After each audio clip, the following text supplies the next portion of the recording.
Hello everyone, this is Shelly Gulati. Welcome back to my YouTube channel great door. कैसे हैं आप सभी लोग? बढ़िया हो? First class, healthy, fit, happy? उम्मीद करूँगी बढ़िया हो गए, फर्स्ट क्लास हो गए और आज की क्लास के लिए रेडी भी हो गए। और अब तो 2 दिन का ब्रेक भी मिल गया आपको। सैटरडे संडे 2 दिन आपको ब्रेक मिल गया, तो उम्मीद करूँगी कि थोड़ी बहुत पढ़ाई भी कर ली होगी और रिटन एग्ज़ाम की प्रैक्टिस अभी से स्टार्ट कर दीजिए, अदरवाइज़ एग्ज़ाम टाइम में दिक्कत हो सकती है। तो प्लीज़ अभी से रिटन एग्ज़ाम की तैयारी शुरू कर दो, और अगर अभी तक फॉर्म फिल नहीं किया तो प्लीज़ फॉर्म फिल कर दीजिए। आज 18 हो गई है और 28 अगस्त हो गया आपका लास्ट डे। और एंड टाइम पे ना साइट बहुत ज़्यादा बिजी होती है, तो अभी से फॉर्म फिल कर दो। और अगर अभी तक OTR नहीं कराया तो पहले वन टाइम रजिस्ट्रेशन करा लो, उसके 72 आवर्स के बाद ही आपका फॉर्म फिलअप हो पाएगा। कोई कन्फ्यूज़न हो रही हो, अगर फॉर्म फिल भरने में कोई दिक्कत हो रही हो, तो कमेंट बॉक्स में आप पूछ सकते हैं कि कहाँ आपको दिक्कत आ रही है। और अगर किसी क्लास में कोई दिक्कत हो, कोई क्वेश्चन आ रहा हो माइंड में, तो उसी टाइम कमेंट बॉक्स में पूछ लीजिएगा। चाहे आज की क्लास हो, चाहे 10 दिन पहले की, 2 महीने पहले की, 3 महीने पहले की, कोई भी क्लास हो, स्टार्टिंग से लेके अभी तक किसी भी क्लास में कोई कन्फ्यूज़न आ रही हो ना, उसी टाइम आप कमेंट बॉक्स में पूछ सकते हैं। और कोशिश रहेगी जल्दी से सारी कन्फ्यूज़न दूर कर सकूं। और बस आगे हम पढ़ाई करते रहेंगे, प्रैक्टिस भी करेंगे, सब कुछ होगा। बट पहले सिलेबस कवर अप करना ज़रूरी है। सिलेबस ऑलरेडी बहुत है, आप ऑलरेडी जानते हैं। बात डिटेल में पढ़ना ज़रूरी है, डीपली बहुत ज़रूरी है चीज़ों को समझना, वरना दिक्कत होगी। कंपटीशन लेवल ऑलरेडी बहुत ज़्यादा है।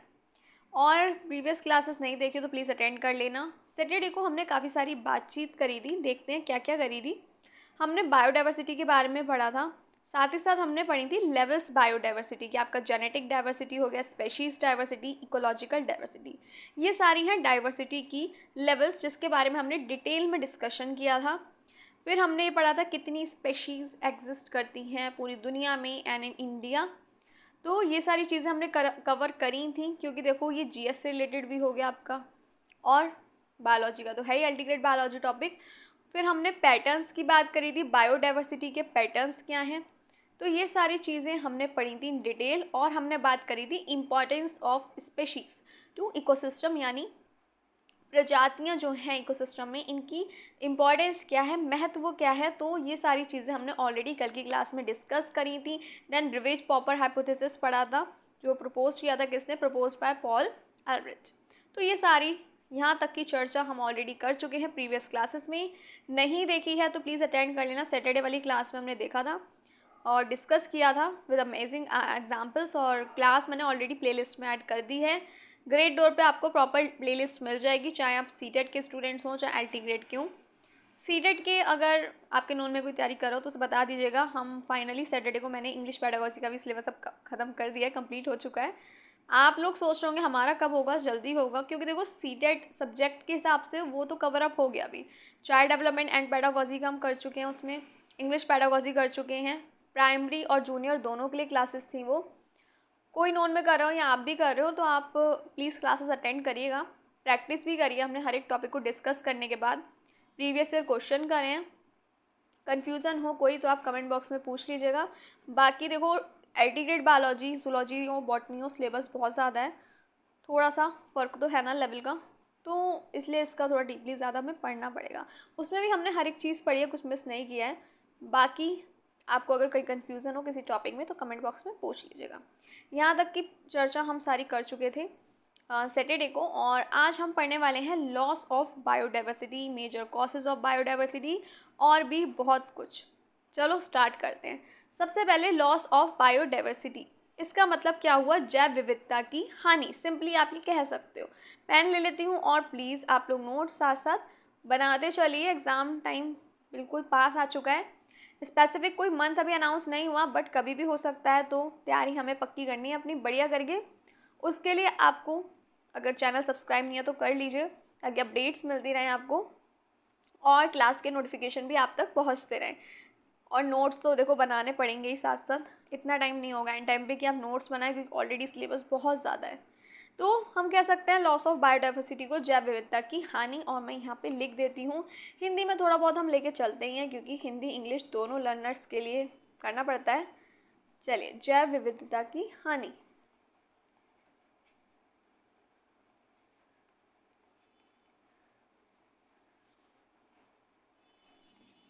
Loss of biodiversity means the decline in the number of variety of species, the number and variety of species, genetic diversity and ecosystem on earth due to human or natural causes. Loss of biodiversity यानी जैव विविधता की हानि, इसका मतलब क्या हुआ? प्रजातियों की संख्या, विभिन्नता, जेनेटिक डाइवर्सिटी हो गया आपका, इकोसिस्टम पारिस्थितिकी तंत्र जो है क्या होगा, ये धीमे धीमे ये क्या होते हैं, धीरे धीरे कम होने लगते हैं। ठीक है, यही है लॉस ऑफ बायोडाइवर्सिटी। सिंपली मैं हिंदी में भी एक बार लिख देती हूँ। किसी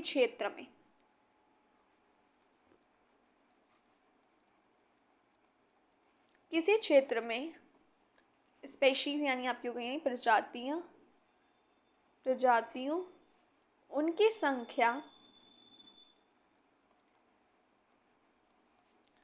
संख्या, देन जेनेटिक डाइवर्सिटी हो गई, आनुवंशिक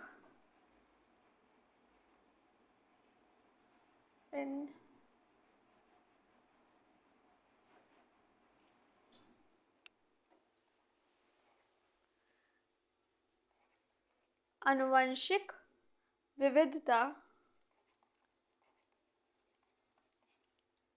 और इकोसिस्टम यानी हो गया पारिस्थितिकी तंत्र। पारिस्थितिक तंत्र धीरे धीरे कम होने लगते हैं।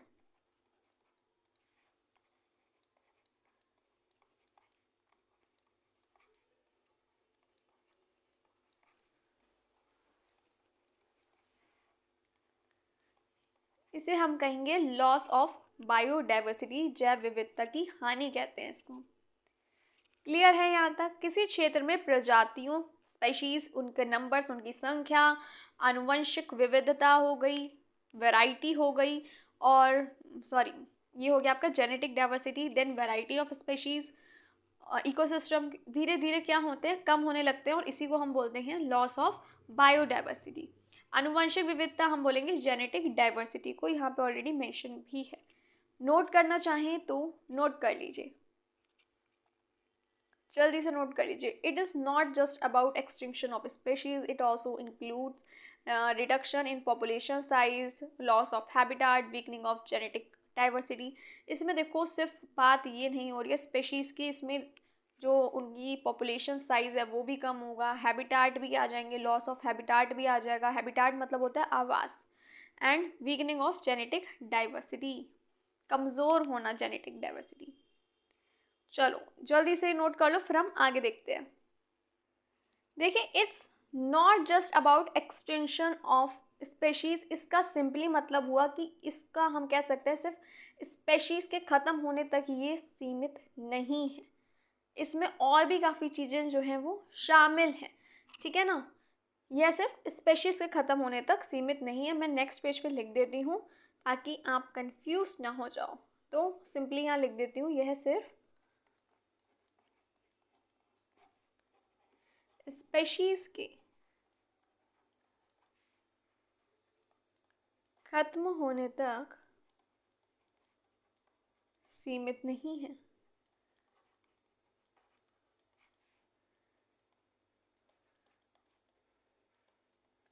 बल्कि इसमें शामिल है, क्या क्या है अभी देखते हैं।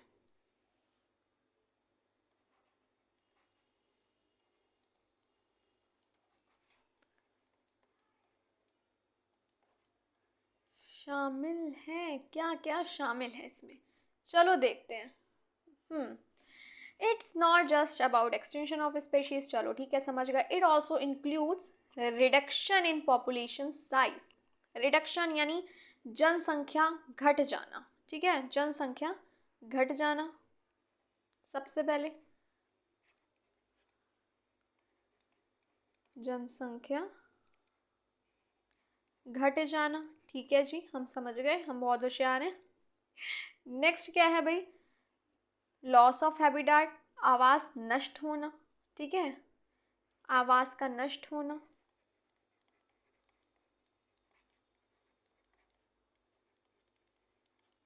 नष्ट होना। एक सेकेंड माइक ठीक कर लूँ मैं, एक मिनट।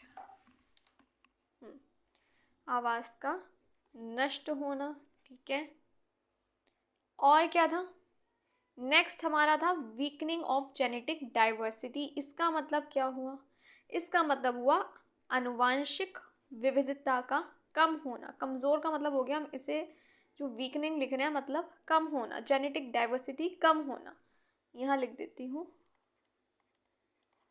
आनुवंशिक विविधता यानी डाइवर्सिटी कम होना।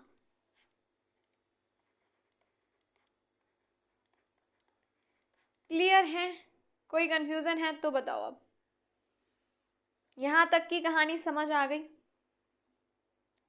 एनी कंफ्यूजन, डाउट, क्वेश्चन हो तो पूछ लेना, कभी भी पूछ सकते हो, एनी टाइम। चलो अब देख लेते हैं इसके मेजर कॉजेस क्या हैं, बायोडाइवर्सिटी के मुख्य कारण क्या हैं जैव विविधता के, है ना। यहाँ हम कह सकते हैं, यहाँ पे लिख देती हूँ मैं, जैव विविधता विविधता की हानि के मुख्य कारण क्या है, सिंपली, है ना, कि हानि के मुख्य कारण क्या है, मुख्य कारण। चलो जल्दी से देखते हैं। सबसे पहले आ जाएगा हैबिटाट लॉस एंड फ्रेगमेंटेशन। भाई आवास नष्ट होना, क्लियर है या नहीं। हैबिटाट तो हमें पता ही है, आवास, मैं पेन ले लेती हूँ, सिंपली कह सकते हो आवास यानी हैबिटाट का नाश, हैबिटाट लॉस। और फ्रेगमेंटेशन यानी विखंडन, हिंदी में बोलते हैं इसे खंडन, सबसे बड़ा कारण है हैबिटाट लॉस और फ्रेगमेंटेशन। समझ आया, सबसे बड़ा कारण है ये, मोस्ट इम्पॉर्टेंट कॉज ग्लोबली, सबसे बड़ा कारण है। When forest, wetlands, grasslands, coral leaves etcetera destroyed for agriculture, urbanisation, mining और डैम कंस्ट्रक्शन। जब हम जंगल को, वेटलैंड्स हो गए जो, और घास भूमि हो गए आपके, कोरल लीफ हो गए, वेटलैंड दलदल हो गए, इन सब को नष्ट करते हैं, डिस्ट्रॉय करते हैं, किसके लिए, खेती के लिए, एग्रीकल्चर के लिए, और शहर, अर्बनाइजेशन, शहरीकरण कह सकते हो, माइनिंग के लिए, डैम बना रहे हैं, इंडस्ट्रीज़ बना रहे हैं, इन सब के कंस्ट्रक्शन के लिए क्या करते हैं, क्या करते हैं, नष्ट कर देते हैं, ख़त्म कर रहे हैं फॉरेस्ट को, वेटलैंड हो गए, घास भूमि हो गई, कोरल लीव्स, इन सब को।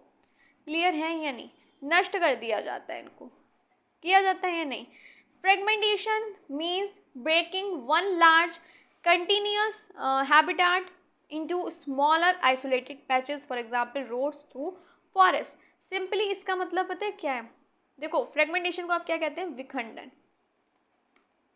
हम कह सकते हैं विखंडन इज इक्वल टू एक बड़े जंगल का टुकड़ा, जंगल का या जंगल को टुकड़ों में बांटना, एक बड़े जंगल को टुकड़ों में बांटना, सिंपली आप कह सकते हैं।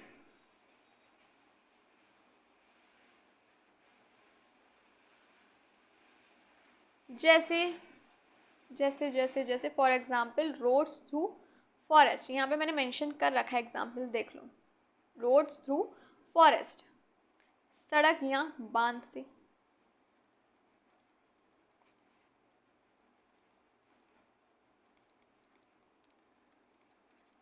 रोड बनती है नहीं बनती, रोड्स के लिए और आपके शहर के लिए, माइनिंग खनन के लिए, इन सब के लिए क्या किया जाता है, फॉरेस्ट है, वेटलैंड, ग्रासलैंड, कोरल लीफ, सबको नष्ट कर दिया जाता है। फ्रेगमेंटेशन का मतलब क्या हुआ, एक बड़े जंगल को छोटे छोटे आइसोलेटेड पैचेस यानी छोटे, एक बड़े जंगल को टुकड़ों में बांटना। यहाँ तक की बात समझ आ गई। इसके अब आगे देखते हैं इफ़ेक्ट्स क्या होंगे, इसका असर क्या पड़ेगा। Isolated populations can not interbreed, loss of genetic diversity, इसका मतलब क्या होगा, जानवरों की आबादी जो होगी, यहाँ पे लिख देती हूँ पेन, जानवरों की आबादी क्या होगी, इधर उधर हो जाएगी, अलग थलग हो जाएगी, ये कह लो, है ना, अलग अलग हो जाएगी, अलग थलग अलग अलग हो जाती है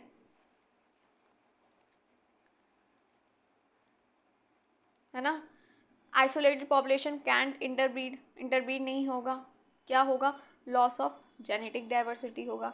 सम species need large continuous territories, कुछ स्पेशीज़ होते हैं जिन्हें लार्ज कॉन्टिन्यूस टेरिटरीज की ज़रूरत होती है। फॉर एग्ज़ाम्पल टाइगर, सिंपली कह सकते हो बड़े क्षेत्र चाहने वाले, बड़े क्षेत्र चाहने वाले जीव,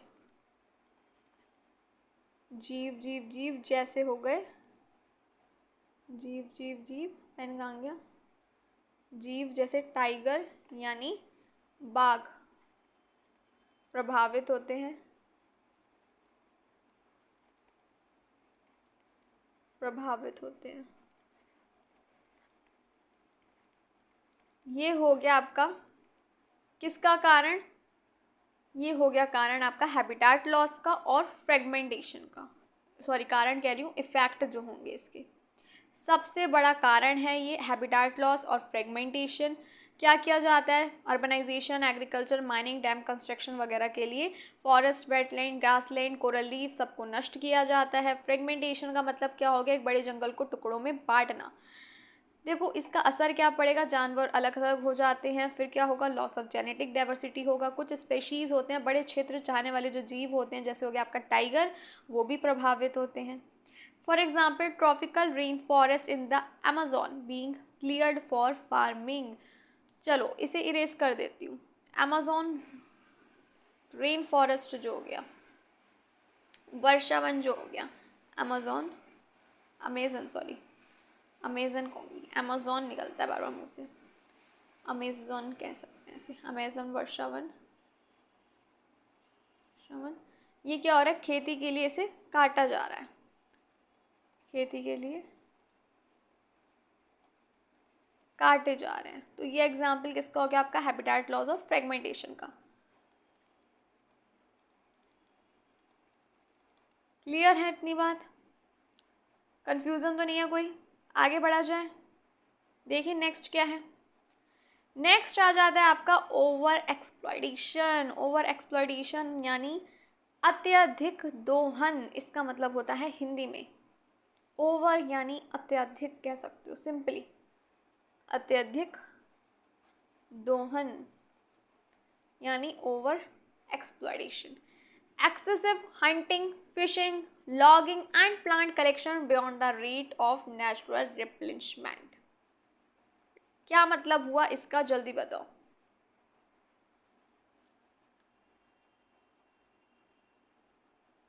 Excessive hunting, fishing, logging and plant collection beyond the rate of natural replenishment। इसका मतलब हुआ ज़रूरत से ज़्यादा शिकार, मछलियाँ पकड़ना, लकड़ी काटना, प्लांट इकट्ठे करना, जितना उनका मतलब नेचुरली वो जितना ग्रो करनी है चीज़ें उससे ज़्यादा, तो उसका क्या हो रहा है भाई, एक्सेसिव यूज़ हो रहा है, वो हो गया आपका ओवर एक्सप्लॉइटेशन। क्लियर है या नहीं है। प्राकृतिक रूप से ज़्यादा बनने की क्षमता से ज़्यादा क्या कर रहे हैं हम, उसका यूज़ कर रहे हैं, प्रयोग कर रहे हैं। सिंपली यहाँ पे लिख देती हूँ, प्राकृतिक रूप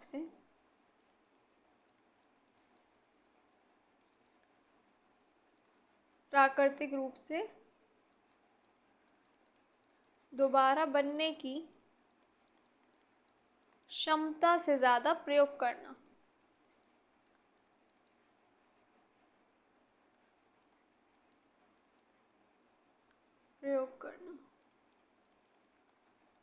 Leeds to population decline and extinction. इससे क्या हो सकती है, पॉपुलेशन घट सकती है, कम हो सकती है, लुप्त हो सकती है। क्लियर है या नहीं है, खतरे में आ सकती हैं, ये भी कह सकते हो। जैसे ज़्यादा मछली पकड़ोगे तो क्या होगा, कोलैप्स हो जाएगा ऑफ फिश पॉपुलेशन। इसका मतलब क्या हुआ, ज़्यादा मछलियाँ पकड़ोगे तो मछलियों की जो प्रजातियाँ हैं वो खतरे में आ जाएंगी या नहीं आएंगी, जल्दी बताओ। आ जाएंगी, इतनी ज़्यादा फिशिंग होगी तो, ओवर फिशिंग होगी तो ज़रूरत से ज़्यादा प्राकृतिक रूप से दोबारा बनने की जो क्षमता है उससे ज़्यादा क्या हो रहा है, प्रयोग किया जा रहा है, तो उसे हम बोलेंगे ओवर एक्सप्लॉइटेशन। क्लियर है यहाँ तक या नहीं है। ज़्यादा मछलियाँ पकड़ने से क्या होगा, मछलियों की जो प्रजातियाँ हैं वो क्या होंगी, वो नष्ट हो जाएंगी, धीरे धीरे प्रजातियाँ जो हैं खतरे में आएंगी, तो फिर आगे जाके नष्ट ही हो जानी है, ख़त्म ही हो जानी है। तो क्या होगा, कोलैप्स ऑफ फिश पॉपुलेशन। हम सिंपली कह सकते हैं मछली जो होंगी वो खतरे में आ जाएंगी। Dodo bird extension due to over hunting. Dodo पक्षी शिकार से क्या हुई, विलुप्त, शिकार की वजह से विलुप्त हो गई। डोडो बर्ड, डोडो पक्षी। क्लियर है। नेक्स्ट आ जाता है आपका एलियन स्पेशीज इन्वेंशन। विदेशी प्रजाति का आक्रमण, सिंपली कहते हैं इसे।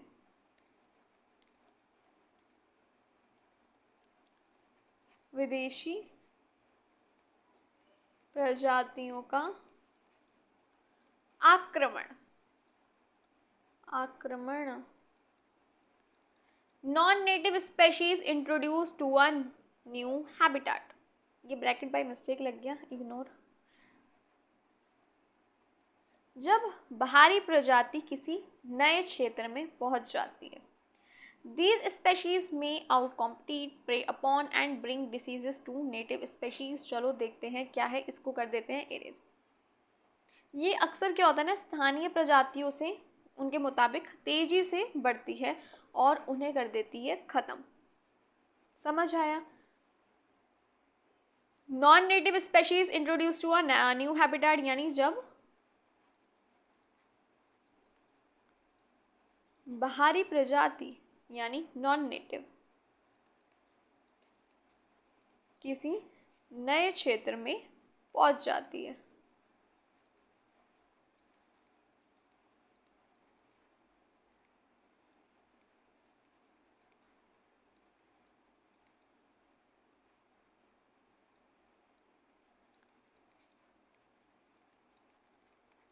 इसका मतलब तो ये हो गया, non native species introduce a new habitat, यानी जब बाहरी प्रजाति किसी नए क्षेत्र में पहुंच जाती है। Then these species may outcompete, prey upon और bring diseases to native disease. ये नेटिव स्पेशीज, सॉरी, इसको अब इरेज कर दूँ। चलो नेक्स्ट देखते हैं फिर इसका मतलब क्या हुआ। ये अक्सर क्या करती है, स्थानीय प्रजातियों से, उनसे हम कंपेयर करें तो तेज़ी से बढ़ती है और धीरे धीरे उन्हें क्या कर देती है, ख़त्म कर देती है। ये जो विदेशी प्रजाति हो गई, बाहरी, यहाँ पे मेंशन कर देती हूँ, ये अक्सर जो स्थानीय प्रजाति होंगी, स्थानीय प्रजातियों को, ये हम कह सकते हैं प्रजातियों से तेज़ी से बढ़ती हैं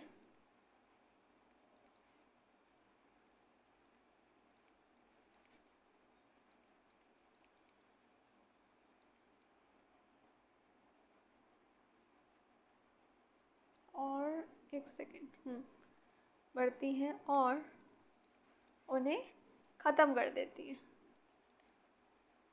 जल्दी से नोट कर लीजिए।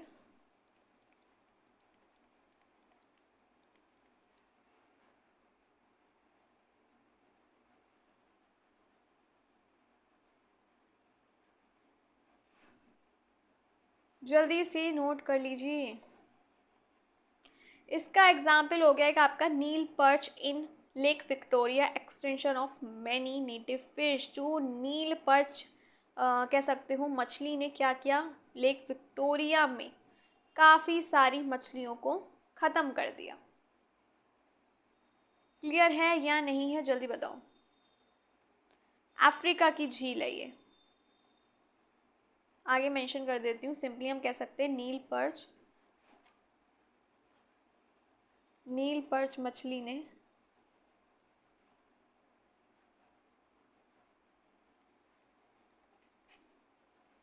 अफ्रीका की झील विक्टोरिया यानी लेक विक्टोरिया,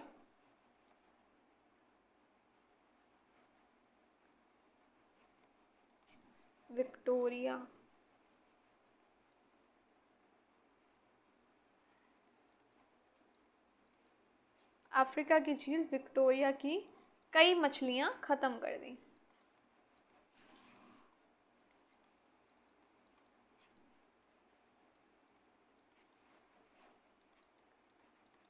क्लियर है या नहीं, क्लियर है। नेक्स्ट एग्जाम्पल देखें, जलकुंभी हो गया आपका, water hyacinth, blocking sunlight and oxygen in Indian lakes. इन्होंने क्या किया भाई, भारतीय झील में क्या हुआ, इसकी वजह से जो सनलाइट है और ऑक्सीजन क्या हो गई, ब्लॉक हो गई। ऑक्सीजन और धूप रोक दी इन्होंने भारतीय झील में फैलकर। जलकुंभी कहते हैं हम वाटर हाइसिंथ को। जलकुंभी। जलकुंभी भारत की झीलों में फैलकर ऑक्सीजन और सनलाइट यानी सूर्य की रोशनी को क्या करा, रोकती है, ब्लॉक कर देती है। आगे बढ़ा जाए, नेक्स्ट देखें। नेक्स्ट क्या है, को एक्सटिंक्शन, जिसे हम कहते हैं सह विलुप्ति। सह विलुप्ति।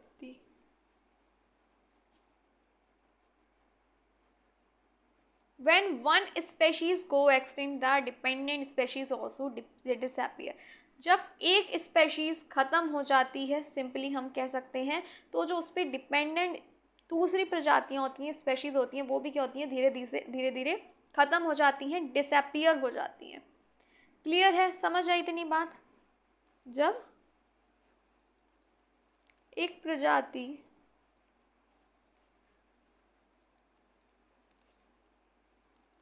खत्म होती है तो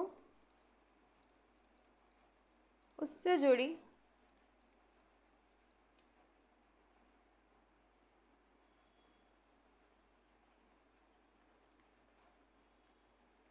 दूसरी प्रजातियां भी गायब हो जाती हैं, डिसअपियर हो जाती हैं।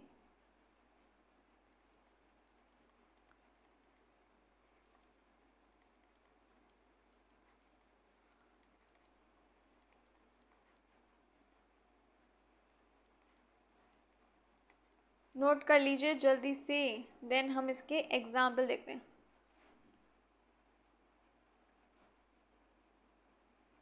कोई एक मछली है, अगर वो ख़त्म हो जाती है, गायब हो जाती है, तो क्या होगा, जो पैरासाइट होगा, जो उस पर डिपेंडेंट होगा, वो भी धीरे धीरे गायब हो जाता है।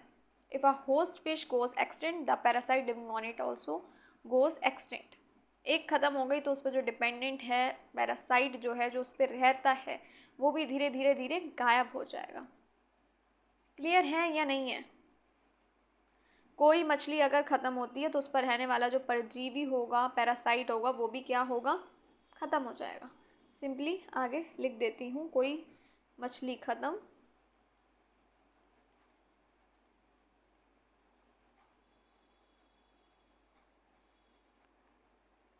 उस पर जीने वाला, रहने वाला पैरासाइट जो हो गया, परजीवी हो गया, जो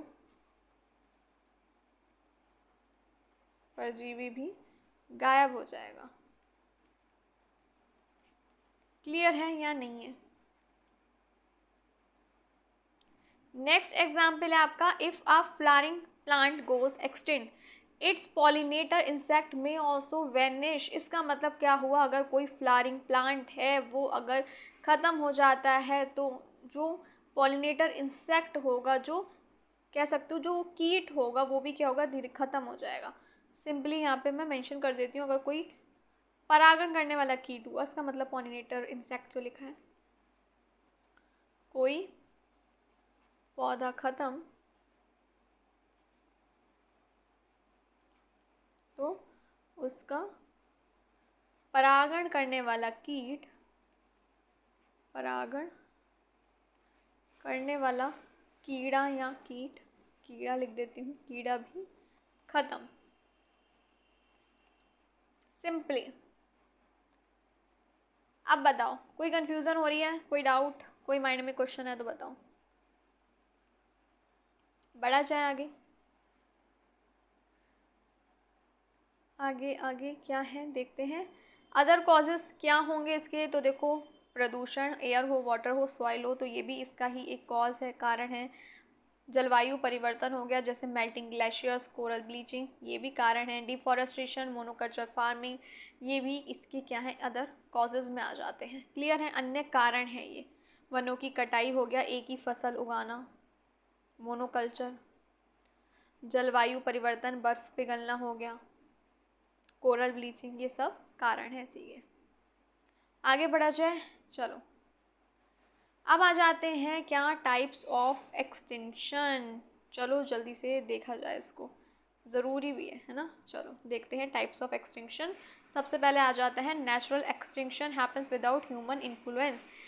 सिंपली हम कह सकते हैं किसी इंसान की दखल मतलब किसी इंसान की दखल नहीं है इसमें, उसके बाद भी स्पेशीज़ क्या हो रही है, स्पेशीज़ का ख़त्म होना बिना किसी इंसान की दखल दिए, जैसे डायनासोर का ख़त्म होना।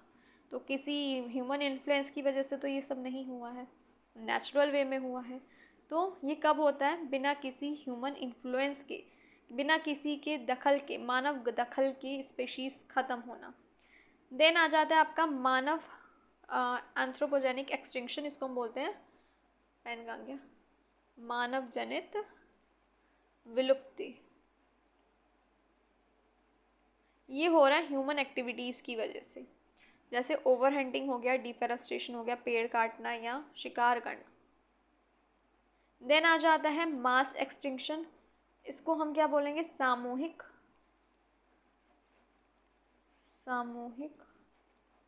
विलुप्ति। एक साथ बहुत स्पेशीज़ का ख़त्म होना, large scales of species in a short geological period. Simply ये रेस कर देती हूँ और यहाँ पे लिख देती हूँ, एक साथ बहुत स्पेशीज़ का ख़त्म होना, ये तो आप समझ रहे होंगे। 5 major mass extinction in earth history, तो हम सिंपली कह सकते हैं धरती पर अब तक 5 मास एक्सटिंक्शन हो चुकी है।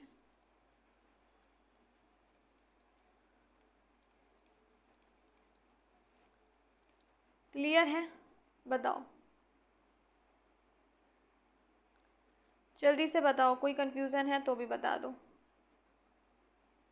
सिंपली आप कह सकते हो एक साथ कई स्पेशीज़ का ख़त्म होना। Any confusion, doubt? देन आ जाता है आपका स्थानीय, लोकल एक्सटेंशन हो गया, ये स्थानीय हो गया, किसी क्षेत्र में ख़त्म, lost from one area. Global extension हो गया, मतलब पूरी दुनिया से ख़त्म, वैश्विक, पूरी दुनिया से ख़त्म। क्लियर है यहाँ तक, बताओ, कंफ्यूजन है तो भी बता दो। क्लियर है। अब आ जाते हैं कॉन्सिक्वेंसेस ऑफ बायोडाइवर्सिटी लॉस, यानी जैव विविधता की हानि के परिणाम क्या हैं। जैव विविधता की हानि के परिणाम, तो आ गया आपका डेक्लाइन इन इकोसिस्टम प्रोडक्टिविटी, यानी पारिस्थितिकी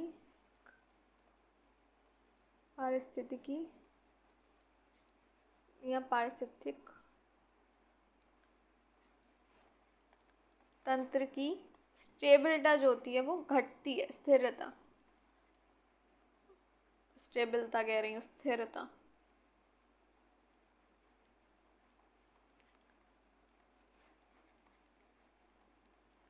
क्लियर है। कम बायोडाइवर्सिटी होगी, लेस बायोडाइवर्सिटी होगी तो लेस स्टेबल इकोसिस्टम होगा। क्लियर है इतनी बात या नहीं है?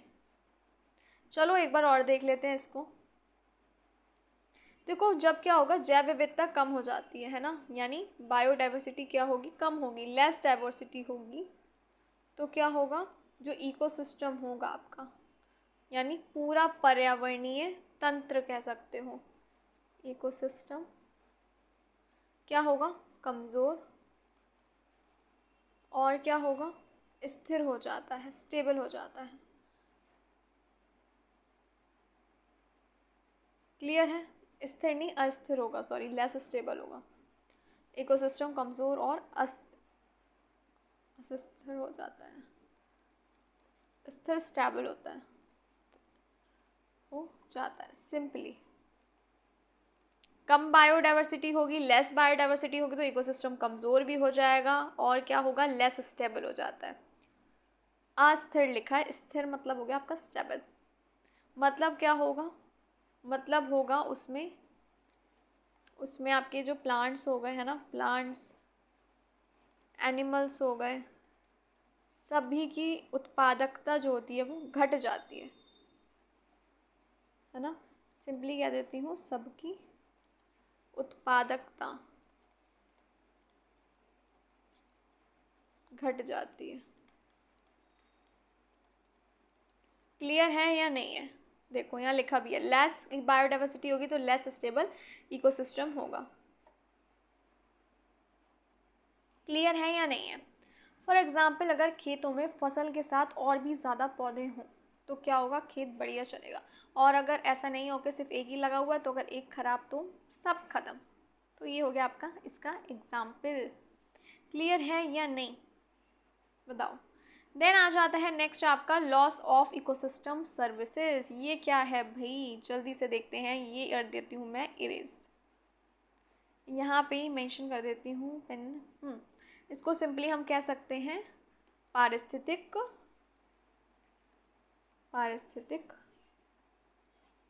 सेवाओं का नुकसान, यानी loss of ecosystem services. Forest, oxygen, water cycle, regulations, wild fertility, wetlands, क्या मिलता है, क्या होता है, flood control, water purification. Confused? चलो कंफ्यूजन दूर करते हैं। देखो इकोसिस्टम हमें बहुत सारी सुविधाएं देता है ना, बहुत सारी सर्विसेज देता है। क्लियर है या नहीं है? मेंशन करती रहूँ साथ साथ। इकोसिस्टम हमें, मैं ना इंग्लिश वाली लैंग्वेज लिख रही हूँ क्योंकि आजकल यही चल रही है ना, इजीली कनेक्ट कर पाते हो। तो इकोसिस्टम हमें क्या करता है, बहुत सारी सुविधाएं देता है। सिंपल सी है ना, सुविधाएं देता है। सुविधाएं लीजिए, हिंदी भी लिख दूँ, सुविधाएं देता है यानी सर्विसेज। लेकिन लेकिन लेकिन लेकिन लेकिन हम कह सकते हैं जब बायोडाइवर्सिटी कम होती है, बायोडाइवर्सिटी कम होती है तो ये सब सर्विसेज भी कम हो जाती हैं।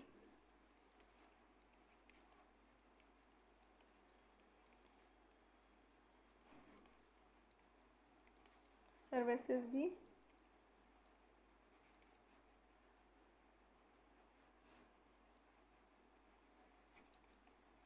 कम हो जाती हैं। जैसे कि फॉरेस्ट हमें क्या देता है, ऑक्सीजन देता है। क्लियर है या नहीं है?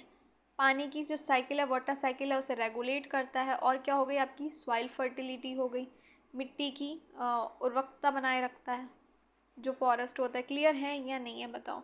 वेटलैंड क्या करते हैं भाई, फ्लड कंट्रोल करते हैं, वाटर प्योरिफिकेशन करते हैं। क्लियर हुई इतनी बात या नहीं है बताओ।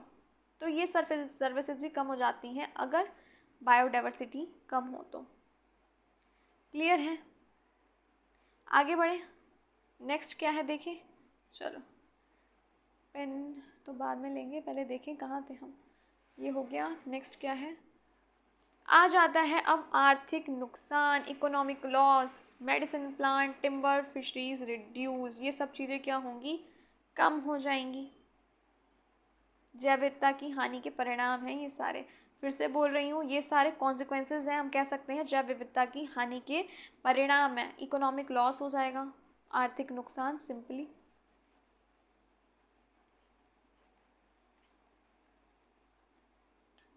नुकसान। दवाइयाँ, लकड़ियाँ, मछलियाँ कम हो जाती हैं। फूड वेब कोलैप्स, खाद्य श्रृंखला टूटना, खाद्य श्रृंखला टूटना, फूड वेब कोलैप्स हो जाएगा। Extinction of one species can trigger a chain reaction. एक भी स्पीशीज गायब हो जाती है, ख़त्म हो जाती है तो भाई पूरी चेन पे उसका असर पड़ेगा। सिंपली आप कह सकते हो पूरी फूड चेन जो है वो गड़बड़ हो सकती है अगर एक स्पीशीज़ गायब हो जाए। Then loss of cultural values, ये रेस कर देती हूँ, लॉस ऑफ कल्चरल वैल्यूज़ यानी सांस्कृतिक नुकसान।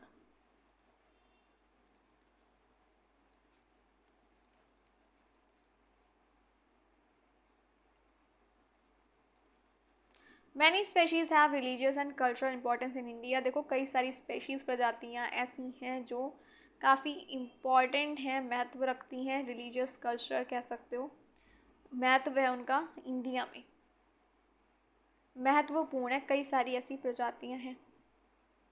आगे बढ़ें, बताओ। आगे बढ़ा जाए। देन आ जाता है स्टेटस ऑफ थ्रेटन्ड स्पेशीज़। ये तो हम वैसे काफ़ी कुछ इसे पढ़ चुके हैं। खतरे में होने वाली जो ये स्पेशीज़ है, ये क्या है, एक रेड लिस्ट कैटेगरीज है। कौन सी कितने खतरे में है, इससे हमें ये पता चल जाता है। चलो, खतरे में पड़ी स्पेशीज़ की श्रेणियाँ कह सकते हो।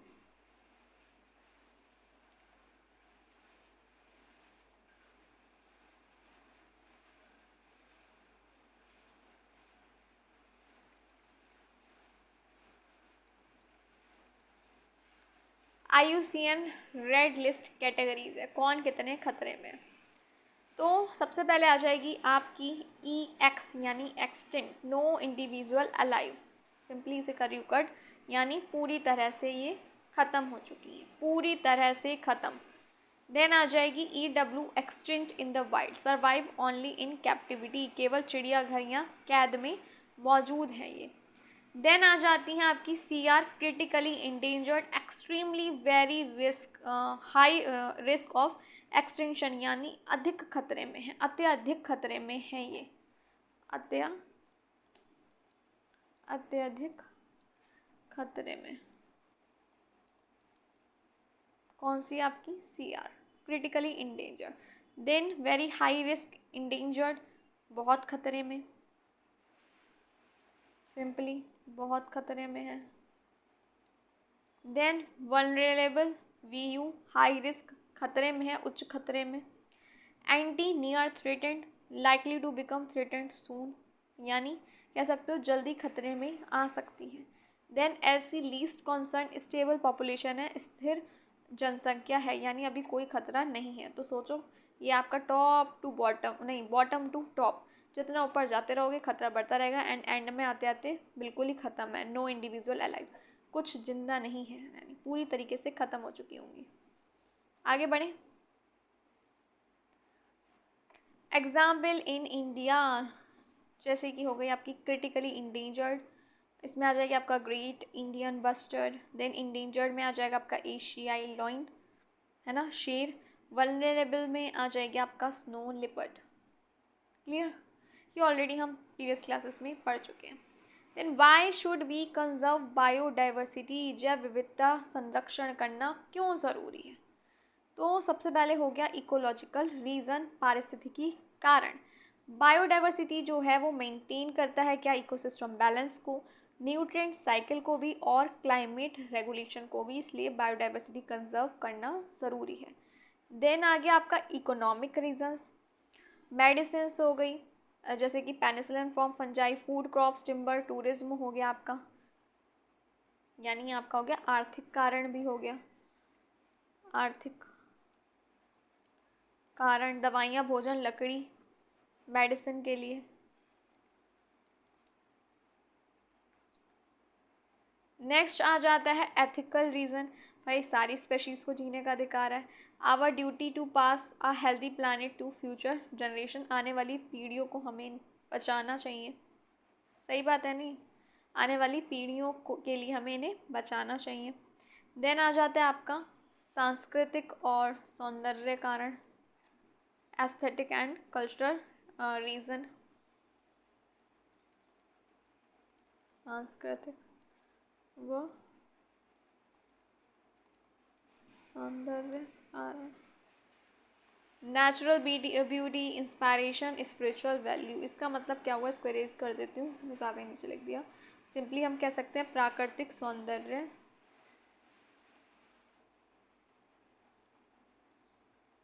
धार्मिक महत्व,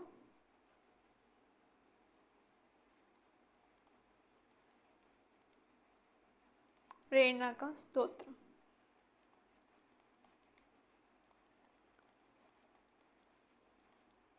क्लियर है। चलो, इम्पॉर्टेंस केस स्टडीज़, तो amphibian decline 40% at the risk due to population disease and climate change. इसका मतलब हुआ एम्फीबियन डेक्लाइन, यानी 40% प्रजातियाँ जो होंगी, प्रजातियाँ प्रदूषण बीमारी,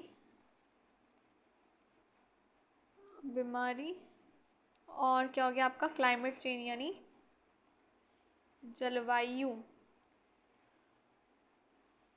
जलवायु परिवर्तन, क्लाइमेट चेंज, परिवर्तन से संकट में, परिवर्तन से संकट में है।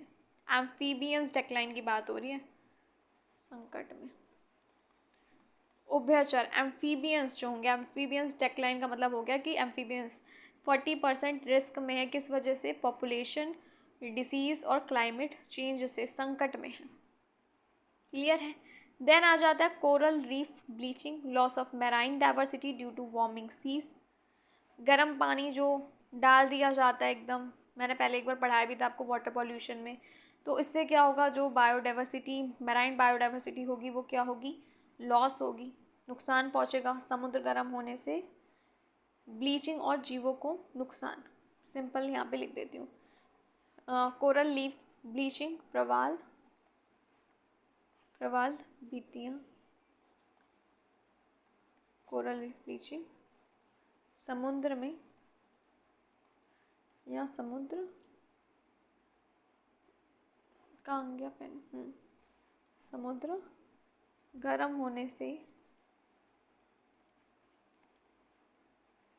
ब्लीचिंग और जीवों को नुकसान, ये वाह है।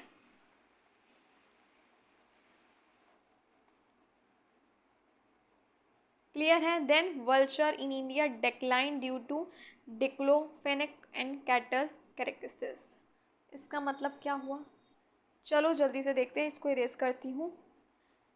गिद्ध जो होंगे, वल्चर जो होगा इंडिया में, ये किस वजह से डिक्लाइन हो रहे हैं, यानी हम कह सकते हैं सिंपली गाय भैंस, गाय भैंस के शव में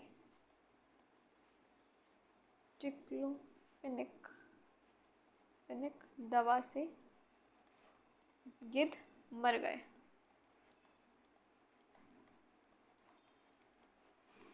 क्लियर है, बताओ क्लियर है। चलिए देखो, आज की क्लास अब यही फिनिश होती है। कल हम बात करेंगे बायोडाइवर्सिटी हॉटस्पॉट के बारे में, और हम बात करने वाले हैं काफ़ी कुछ in detail, biodiversity at the level of community, landscape importance, then wetlands के बारे में, मार्शेस, स्वयं सब पढ़ेंगे, सिग्निफिकेंस, एक्वेटिक लाइफ कैटेगरीज, काफ़ी कुछ हमें कल की क्लास में पढ़ना है। तो फिर मिलती हूँ आपसे कल वही शाम को 6 बजे। तब तक के लिए प्रैक्टिस करते रहिए, और किसी क्लास में कोई कन्फ्यूज़न हो, कोई माइंड में क्वेश्चन आता है तो प्लीज़ कमेंट बॉक्स में आप पूछ लीजिएगा एनी टाइम। कोशिश करूँगी जल्दी से रिप्लाई कर पाऊँ, और अभी तक क्लासेस नहीं अटेंड करी हैं और न्यू लर्नर हो, चैनल को भी सब्सक्राइब नहीं किया तो प्लीज़ सब्सक्राइब कर दीजिए, ताकि क्लास अपडेट्स नोटिफिकेशन आप तक पहुँचते रहें। तो मिलती हूँ आपसे फिर कल शाम को 6 बजे, और ग्रेड डोर पर प्लेलिस्ट बनी है, सब क्लासेस ऐड हैं, कोई क्लास मिस हो गई हो, स्किप हो गई हो तो देख लीजिएगा, और क्वेश्चन आप कभी भी पूछ सकते हैं। मिलती हूँ फिर आपसे कल शाम को 6 बजे, तब तक के लिए bye bye, take care of yourself and your family, thank you for watching.